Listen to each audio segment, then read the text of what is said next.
सभी दर्शकों को मेरा नमस्कार।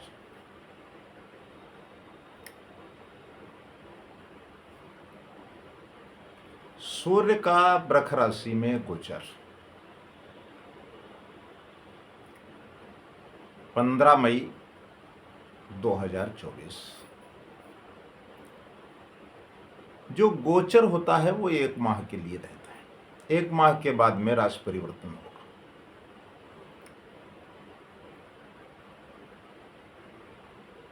तो जो गोचर होगा वृष राशि में सूर्य का, उसका हमारे जीवन में क्या प्रभाव पड़ेगा, हम इसके बारे में आपसे चर्चा करेंगे।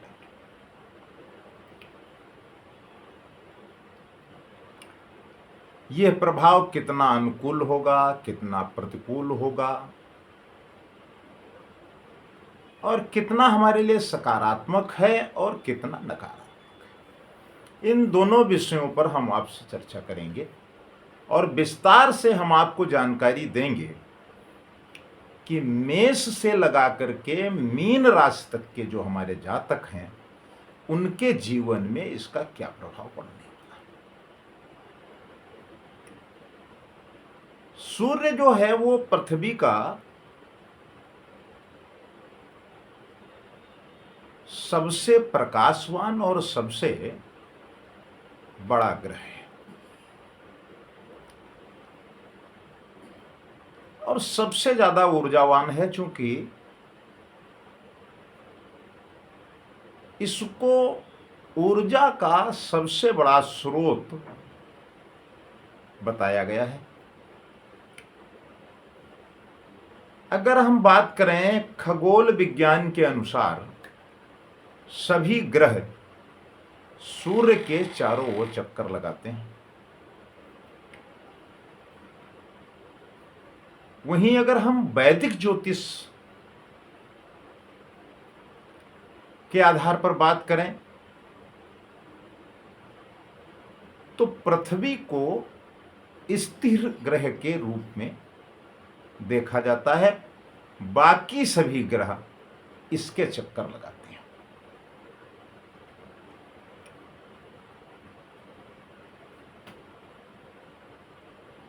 तो जो पृथ्वी पर रहने वाले जातकों के जीवन में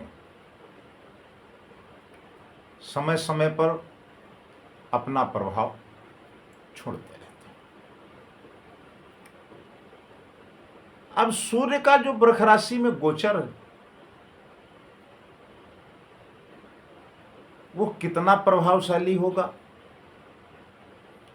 किस राशि के लिए कितना अनुकूल रहेगा, इस पर भी हम आपसे बात करेंगे। लेकिन फिलहाल आपके जानकारी में यह भी होना चाहिए कि जो सूर्य ग्रह है उनका प्रतिनिधित्व क्या है, उनका सिद्धांत क्या है और जातक की कुंडली में किस भाव में वो रहते हैं तो ज़्यादा प्रभावशाली रहते हैं, किस भाव में रहते हैं तो थोड़ा सा उनका कम प्रभाव रहता है। इन सारे विषयों पर हम आपसे बारी बारी से बात करेंगे। सूर्य ग्रह अधिकार और शासन का प्रतिनिधित्व करता है। इसके अलावा यह जातक के सिद्धांतों को भी दर्शाता है। किसी जातक की कुंडली में जिस भाव में सूर्य मजबूत स्थिति में होता है, सूर्य उसी भाव के प्रभुत्व को भी दर्शाता है और कई बार तो यह उस भाव से संबंधित रिश्तों को चलाने और उन्हें मजबूत करने के लिए भी जाना जाता है। सूर्य किसी पुरुष की जन्म कुंडली में पिता का प्रतिनिधित्व करता है, जबकि किसी महिला की कुंडली में यह उसके पति के जीवन के बारे में बताता है। किसी व्यक्ति के संबंध उसके पिता के साथ कैसे होंगे या उसके पिता से उसे कितना समर्थन और सहायता प्राप्त होगी, यह उस व्यक्ति की कुंडली में सूर्य की स्थिति पर निर्भर करता है। इसके अलावा सूर्य ग्रह सरकारी नौकरी और करियर में मजबूत पदों की स्थिरता प्राप्त कराने में महत्वपूर्ण भूमिका अदा करता है। तो ये जो बातें हमने आपको बताई, ये सूर्य ग्रह से संबंधित वो बातें हैं जो सामान्यतः जातक की कुंडली का मूल्यांकन करते समय या उसका अनुसंधान करते समय ज्योतिष के जानकार इन बिंदुओं को ध्यान में रखते हुए उस पर चर्चा करते हैं, उस पर विचार करते हैं और उसी के अनुरूप फल भी आता है। अब जब ये वृष राशि में गोचर करेंगे सूर्य, तो वृष राशि जो है वो शुक्र ग्रह द्वारा शासित एक स्थिर राशि।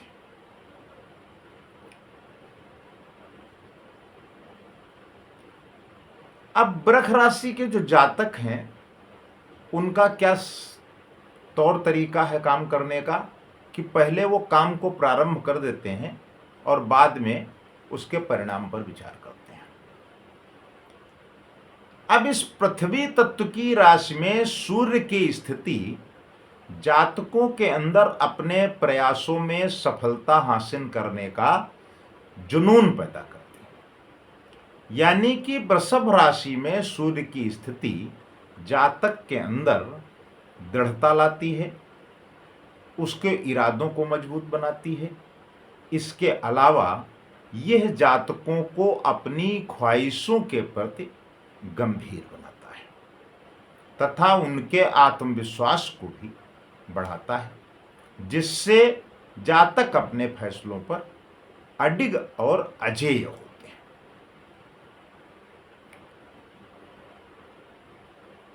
आपको जो बात हमने बताई या जो बात हमने बताने का प्रयास किया है, संभवतः वो बात आपको बहुत सरलता से समझ में आ जाएगी, ऐसा हम प्रयास कर रहे हैं।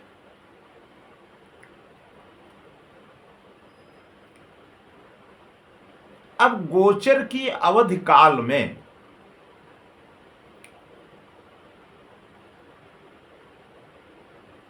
अन्य परिस्थितियां कैसी रहेंगी, अन्य भाव कैसे होंगे,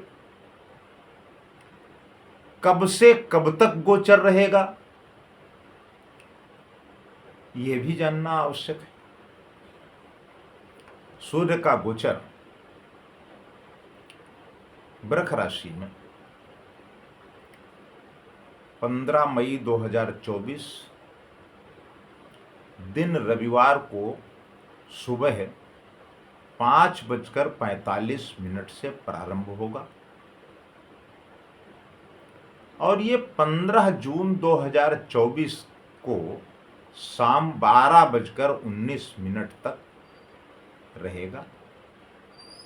उसके बाद सूर्य जो है वो मिथुन राशि में प्रवेश करेंगे और फिर 1 महीने का उनका वहां गोचर काल होगा।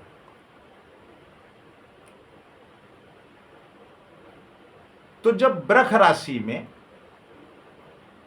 गोचर होगा तो उसके पहले मेष से निकल करके वृष राशि में जाएंगे। तो इन सारे बिंदुओं पर हम क्रमशः सभी राशियों का अनुसंधान करके और उसका फल आपको हम बताने का प्रयास करेंगे कि 12 राशियों पर मेष से लगा करके मीन तक की जो राशियां हैं उन सभी राशियों में इस गोचर के दौरान क्या कुछ परिस्थितियां रहने वाली हैं, कितना किसको लाभ कितनी किसको हानि और कितना सकारात्मक कितना नकारात्मक, इन सारे बिंदुओं पर हम आपसे क्रमशः चर्चा करेंगे।